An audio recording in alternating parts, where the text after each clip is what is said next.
swimming the forbidden zone.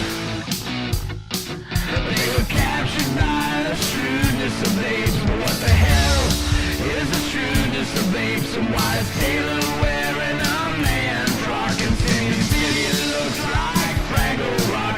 Did the Chambers, did the Innsmouth, Mr. Spock? These are just the facts we try not to mock on. The minute of the apes.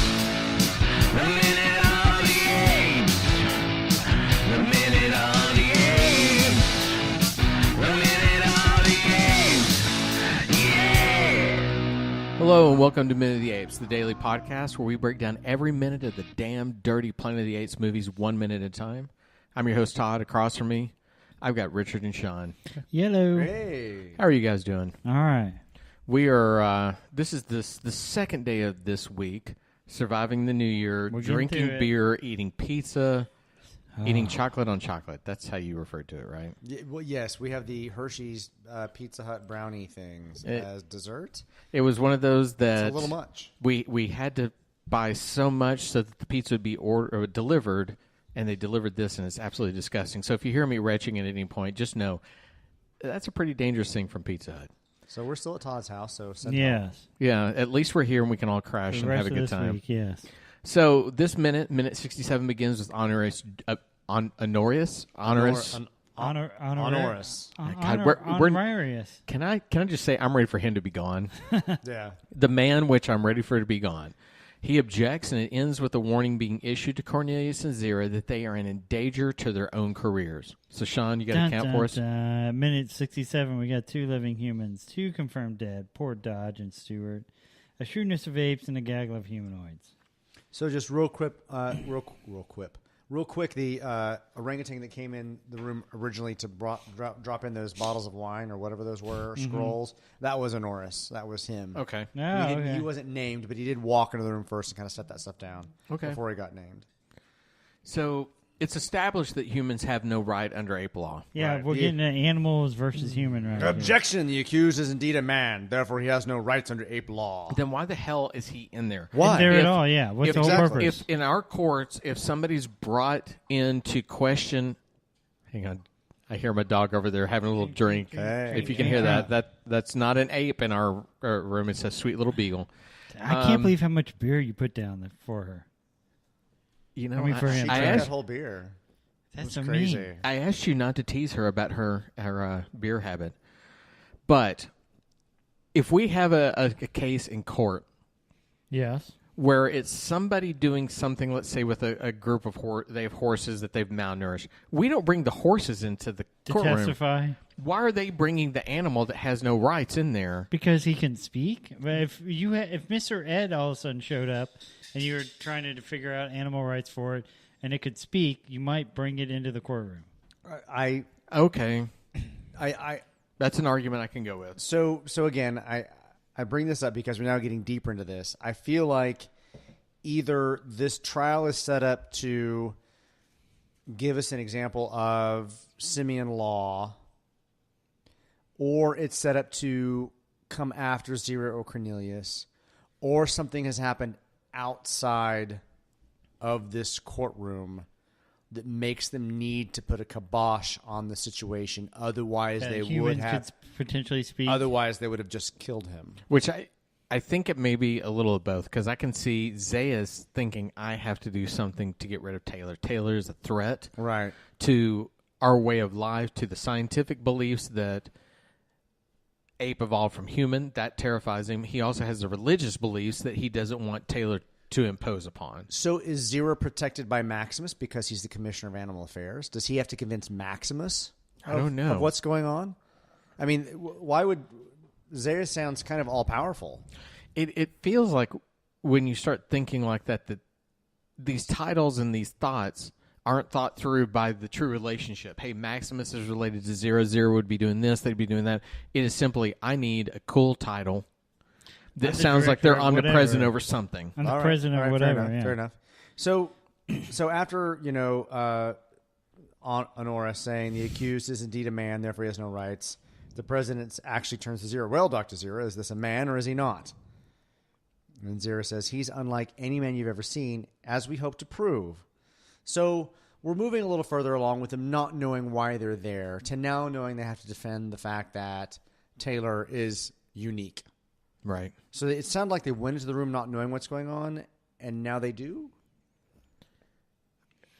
I don't think they know, and I don't want to jump ahead to the end of the minute, but Zaius refers to it as heresy, scientific heresy. Why is that heresy? Because science should be an evolving thing versus a religious thing, yeah. Yeah, shouldn't scientific be proof of yes or no? It's you heresy goes and you get to reserve the right to change your opinion as you're presented with more facts, which is what science should be. Right. Heresy is you're giving a strict rule, yes. Ledger of laws that you're supposed to abide by, and they are not flexible. And that's why when he throws that out at the end, it makes me question the beginning of it, because I'm thinking his reasoning across the board makes no sense. You can't have heresy in scientific fact. So at least if somebody is a scientist out there, email Sean. Sean will tell me. But I'll tell you all the science facts. So yes. So Zera says he's unlike any man you've ever seen. We hope to prove that. Answer the question, Dr. Zera. Cornelius jumps in. Sir, the question is the point at issue. Is he a man or a deviant or a freak of nature? And to which I said, all right, is freak of nature the actual scientific term that they use to refer to people that are outside the norm? In the Planet of the Apes, yes. But we're getting an acknowledgement now that they see that he can speak. I mean, we saw Maximus kind of wipe away his writing. I can speak. I can sing. But we saw a moment where we're now getting kind of this, or is he a freak of a nature? And Honor says objection. Here, by the way, way, go sustained. Hang on. By the way, here it comes. So this I'm beer is brought to you by. I'm going to divulge who I work for and the fact that I have a bottle opener that'll do this. Hang on.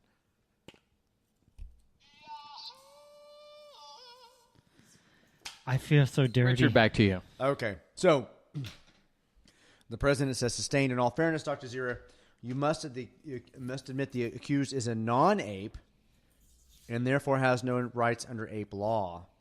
Zera says, then why is he called the accused, Your Honor? You must think him guilty of something. So now we're getting the kind of the juxtaposition of you brought him in here. If you thought he was nothing, he wouldn't have gotten this far. She's admitting that you even bring him into this room, you're saying that something unique is going on here. Otherwise, Dr. Zaius would have just taken him out and back and shot him. Well, and immediately when you say that, I have to wonder, what is he accused of?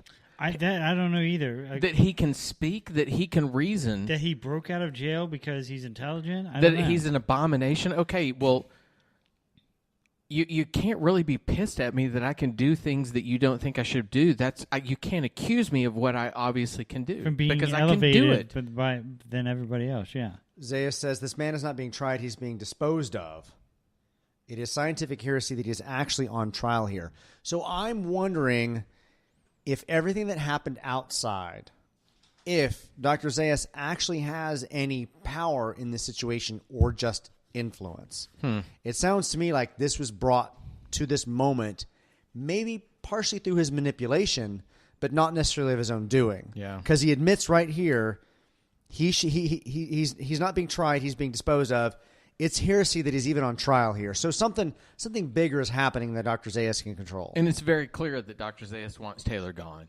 He, as the what is his defender of the faith? Defender of the faith. I can see why.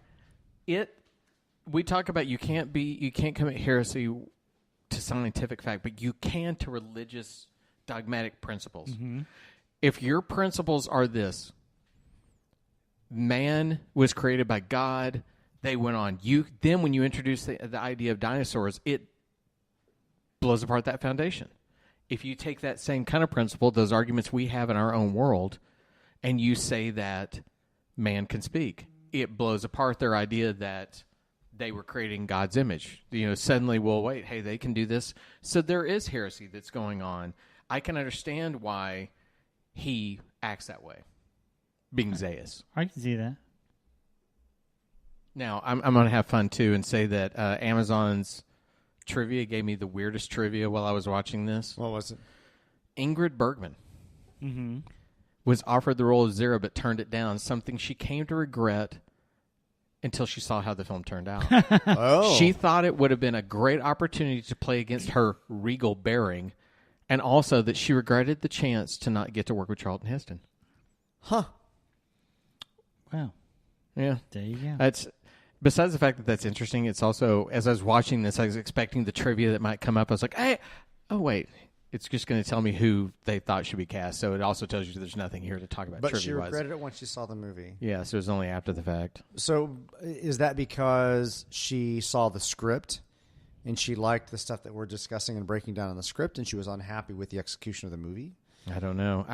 I do think that you look at these films and how they evolved. Without the Wikipedia in front of me, there were a couple of brothers who got the rights to the story earlier. I want to say they're the King brothers. And they were known for doing really schlocky, put people in masks, make crappy sci-fi movies. That's where a number of these iterations of the script began with them. So who knows by the time she got it, even if Rod Serling was involved, who knows what Rod was at that time with Twilight Zone. She may not have seen the prestige of the project. Because we've talked about it before, the film was considered to be a flop. It was considered to be something people didn't want to be involved with. So you get somebody like Ingrid Bergman. She doesn't have to do humor. She's been in classic films. So I can see why she kind of passes on it. I'm just wondering if George Lucas watched this movie growing up so they could take his trilogy of a sci-fi action movie and then make the second trilogy and make it about trade negotiations. Because this movie has now become a movie about a Planet of the Apes and become a courtroom drama. It has, and it becomes this idea of we're going to debate religious fact to scientific. Well, can you have religious fact?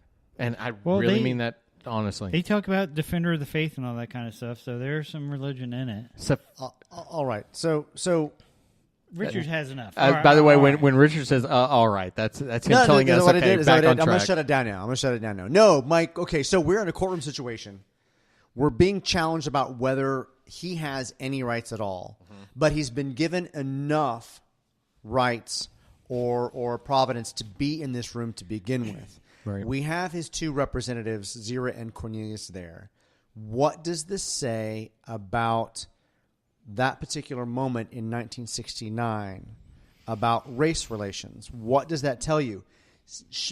That they're enough to be human, but not enough to be part of society? Is this going legal back? rights? Was this going back to the argument or a discussion we had before about when Taylor broke into the funeral that we were questioning